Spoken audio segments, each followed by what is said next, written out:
I told them last night, I said only a few people could be chosen by God to receive this particular word, that we have a revelation that is so intense. It's a revelation that is life-changing, a revelation that blew my mind.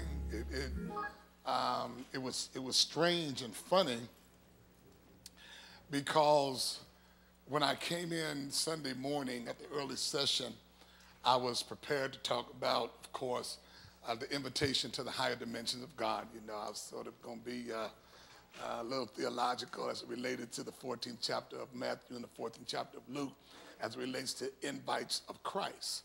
Christ always invites us to a higher dimension. Every time you get an invitation from Christ, it's to go higher. In fact, look at somebody and say, every time you get an invitation. Y'all talking too low. Tell, they might be sitting far away from you, so talk a little bit louder. Tell them, every time you get an invitation, it's for you to go to a new dimension in God. Now, and it's something because most of us don't like the stationary God uses.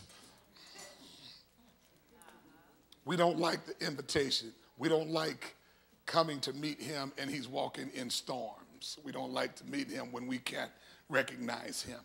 And so therefore, we don't accept that invitation. And it's easy to say that it ain't God when it don't look like God, when you shouldn't be looking.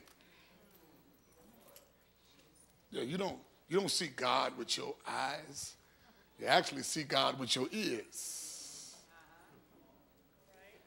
And with your ears, really, it's a spiritual ear. It's not shaped like this. Like your spiritual eyes don't look like this. Faith is the reason that you do anything and everything. And so I came in to talk about that because in Luke, he made proper invitations. He had made a supper. He invited everybody to come to the supper. Everybody had an excuse. And I found out something, you know, y'all know it's a very easy story. Everybody had an excuse. They bought some land. They had bought some oxen.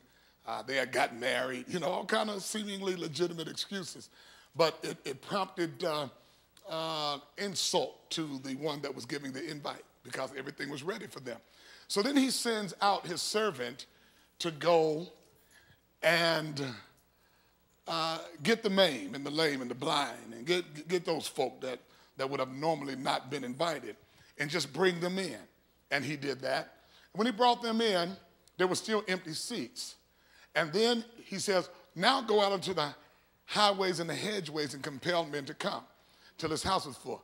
Now, I come to find out that all my Christian life, if I could use that term, we were using that as a part of a discipleship ploy. That you're supposed to go into the highways and that ain't got nothing to do. In fact, this whole story ain't got nothing to do about going into the hedges and highways. Nothing to do with that. He says, go get them because I want my house full. But then he said something after that that blew my mind. He said, and the ones that I invited shall never taste my supper.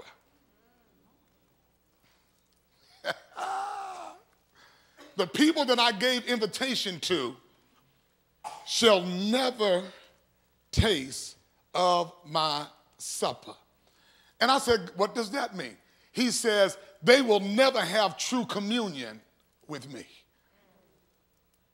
If you don't have true communion, you never discern his body. We don't have true communion. You never have common union with him. You never have community with him. So there are a lot of people who insulted him by not accepting his invitation to the next level because you had something better to do or something you thought was more important to do.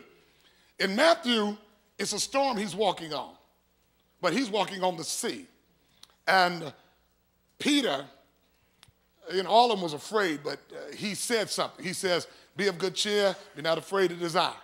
So he talks, so therefore faith comes by hearing. Now, here's what gets me. And that's not even what I'm going to talk about, and I'm just getting this out of the way as I'm walking towards my point tonight. He comes, and Peter says, if it be you, bid me to come. Jesus says, come. All right. Peter accepts the invitation and he gets out of the boat. My problem is with the folk that stayed in the boat. And not everybody that stayed in the boat, because everybody can't do what some people could do. But James and John, who were supposed to be a part of the inner circle. James and John, who were supposed to be, whose mama had the nerve to say, when you get to heaven, I want one son to sit on one side and the other son to sit on the other side. Jesus says, can you drink of my cup? They said, yeah. He didn't even talk about it, no, because he knew that they couldn't do what they thought they could do. But isn't it something that there was a leery silence as the invitation came, can I go out there to meet you? How dare me want to be in your inner circle, but not in your storm? We got a lot of people who want to be up front, but they don't want to be in the line of fire. And the potential there has to be dealt with a radical move of God. It can't be nobody that's scared. Look at somebody said, you can't be scared.